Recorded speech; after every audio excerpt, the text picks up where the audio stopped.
Pagbati po mga kababayan, patuloy po kayong nakikinig sa Tinig ng Karnungan. Ako po pondo po ng Philippine General Hospital, mukhang paubos na o baka nga ubos na. Nanawagan po itong si Dr. George Ignacio, ang chairman po ng PGH Cancer Institute sa atin pong gobyerno. Mantakin niyo mga kababayan, napakarami na anyang buhay ang nawala. Marami na pong kinitil na buhay yung nangyayari pong korupsyon at katiwalian ngayon sa ating pamahalaan. Pinatotohanan po ni Dr. George Ignacio na napakarami pong mga kamag-anak ng mga pasyente nila doon sa kanilang departamento ang humihingi po sa kanila ng tulong. Maaaring tulong panggamot, pangmedisina, pangospital para sana maagapan yung lumalalang karamdaman nung kanilang kamag-anak. Nga lang ang naisasagot po ni Dr. George, mahirap lang anyang bansa ang Pilipinas at lumalabas para bagang wala pang budget ang PGH para maibigay sa kanila o kaya sa pambili po ng mga gamot. Ngayon dun nagkamali si Dror Ignacio. Hindi naman pala mahirap ang Pilipinas eh. Yan ang tingin ko mga kababayan eh. Hindi naman talaga mahirap ang Pilipinas, pero merong nagpapahirap. Yun ang atin doon. Ngayon mga kababayan, pakinggan po natin itong si Dr. George Ignacio sa kanya pong isinapublikong video sa kanya pong social media account at kung papaano siya nanawagan sa ating gobyerno at hiniling ang hustisya at katarungan gaya ng marami na ring paghiling ng ating mga kababayan dito sa ating pamahalaan. Opo. Panoorin natin yan mga kababayan po sa 15 taon akong nanungkulan bilang chairman ng EGH Cancer Institute. Yan, maraming pasyente po ang kumatok sa pinto ng aking opisina noon. Naghahanap po ng mga gamot, hintay nila ang kanilang pang-chemotherapy na wala pa sa amin. Nako, ang naisagot ko po sa kanila, ay pasensya na po yan. Wala pa po tayong gamot. Wala po tayong budget para sa inyong mga gamot. Nako, naghihintay po tayo. Wala po kaming magagawa. Mahirap po tayo na bansa. Alam niyo mga kababayan sa panig ni Dr. Ignacio, no? Siya po ay chairman ng Cancer Institute ng PGH. Ang katulad po ni Dr. Ignacio wala naman niya talagang magagawa po lalo kung hindi sila nababagsakan ng budget. Alam niyo, para sa kaalaman ninyo mga kababayan, yang ang PGH po yan po ay hawak ng ating gobyerno. Bagaman ang University of the Philippines po ang nag-ooperate, pero ang PGH po ay public hospital na pinagagana at pinopondohan po ng ating gobyerno. Maaring ang University of the Philippines maaring nagko-contribute ng pondo or ng budget diyan sa ospital na yan sapagkat sila nga ang nag-ooperate niyan.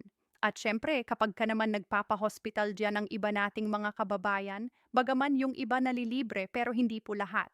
Sa makatuwid, may binabayaran pa rin kahit papaano yung iba nating mga kababayan pero sa murang halaga.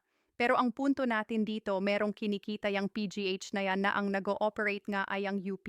Kaya when it comes to funding, meron ding pananagutan po yung University of the Philippines, Pero ang pinaka nananagot po dyan as a public hospital na pagmamay-ari ng gobyerno walang iba kundi ang ating pamahalaan.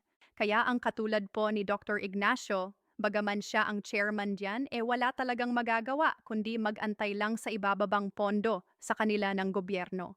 Na dapat ang pamahalaan po natin ang pinaka nagbababa ng malaking pondo po diyan sa pamamagitan po ng Department of Health. Na mamaya po mga kababayan, ipapakita ko sa inyo yung data kung gaano ba kalaki yung ipinopondo diyan sa DOH.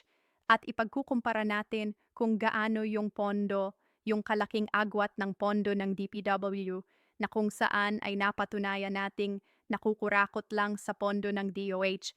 Magugulat po kayo talagang manlulumo kayo, magagalit kayo dito sa gobyernong ito Bakit? Doon sa datos na yon, makikita nyo kung gaano kagarapal yung pinagagagawa nila sa pondo ng ating bayan na dapat tayong mga Pilipino mismo ang nakikinabang. Ituloy po natin sa mga pangyayari po ngayon sa ating lipunan. Ayan. Lahat ng nakikita natin mali po pala ang aking mga sinabi noon. Naku, hindi po pala wala tayong pera bilang bansa. Ayun ang sinasabi ko. Meron po tayong pera. Nasa bulsa po ng mga taong walang konsyensya. Yan yung sinasabi ko kanina mga kababayan Hindi mahirap ang Pilipinas. May pera ang Pilipinas. Kaso nga lang sa kasawiang palad merong kasabay na meron din sa Pilipinas. Kung may pera ang Pilipinas, meron ding nagpapahirap sa Pilipinas. Meron ding umaabuso sa Pilipinas. Meron ding gumagastos ng pera ng pondo ng Pilipinas na hindi naman sumasang-ayon doon sa pinakamandato ng pondong iyon. Eh sino yon? Ayun yung mga walang konsensya, yung mga tiwali saan ginagastos yung pera na yan. Sana po ang nagpapasasa sa mga pera na ito.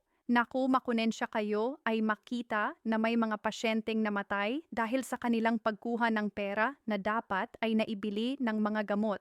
Hustisya ang isinis ng bayan. Alam nyo mga kababayan, pasensya na kung pinuputol-putol ko O, ang galit na galit itong mga kababayan natin, iba nating mga kababayan sa nangyaring war on drugs ni Pangulong Rodrigo Duterte, ang dating Pangulo. Pero kakasilip nila sa bagay na yon.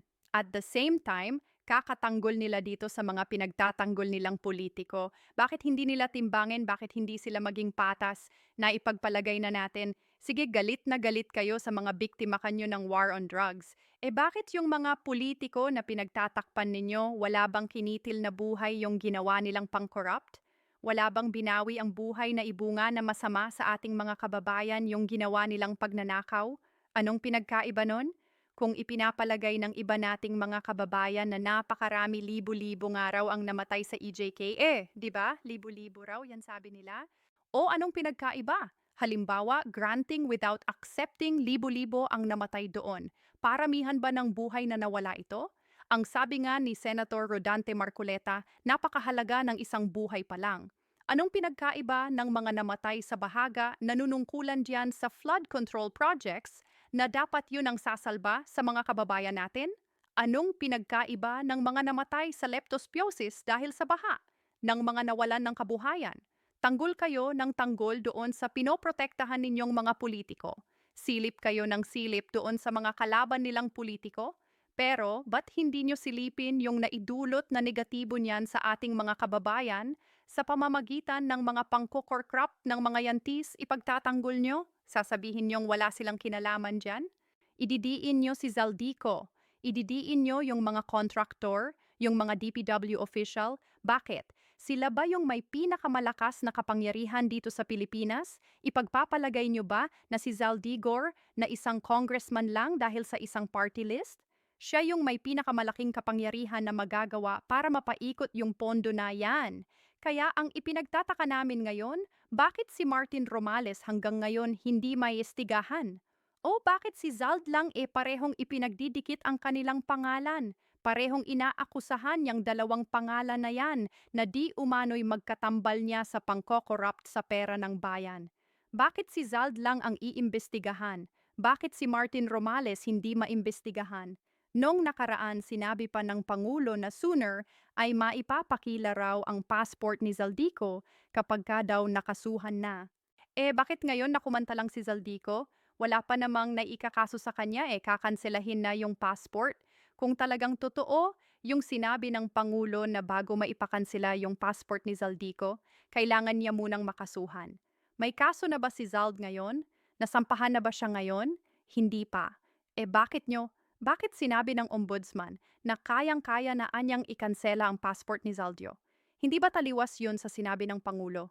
Kaya hindi nyo maaalis sa isipan ng mga kababayan natin na dahil lang kumakanta na si Zaldico, papakansalihan nyo na yung passport.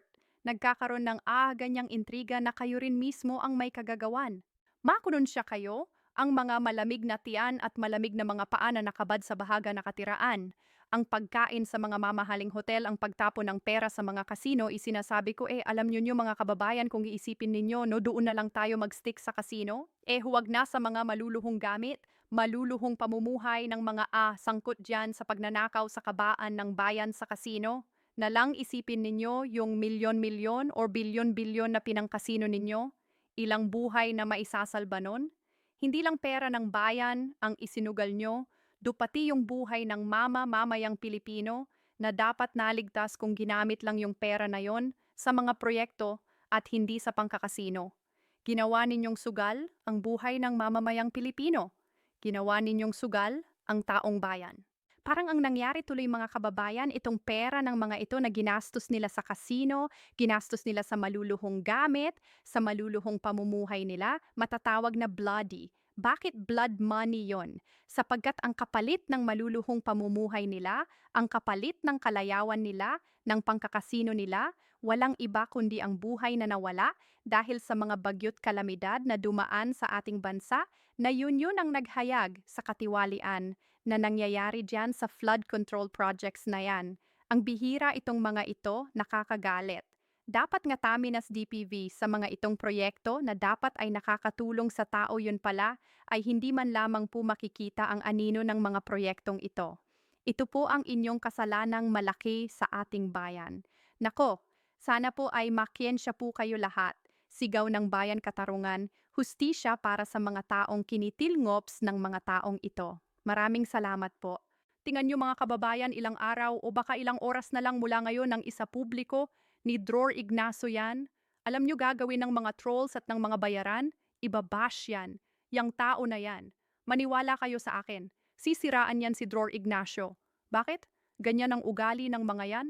Pagka nananawagan sa gobyerno yung mga tagapagtanggol ng administrasyon pait na pait sa mga ganitong pananawagan na para bagang tinatanggalan nila ng karapatan yung mamamayang Pilipino na mananawagan. Gusto nila kasing ipatanggap sa taong bayan walang nangyayaring katiwalian.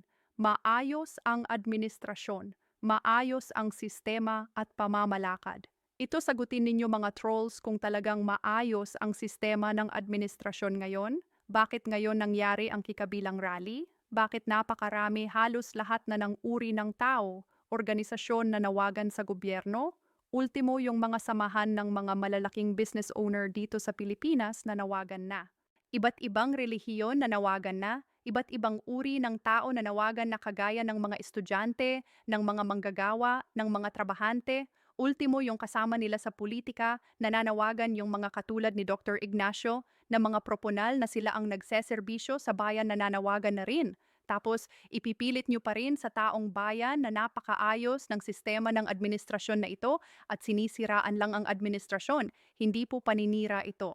Ito po ay bunga ng kapabayaan. Kaya nananawagan ika nga hindi lalabas sa kalsada ang mga kababayan natin, hindi lalabas sa kalsada kung may umiiral na hustisya.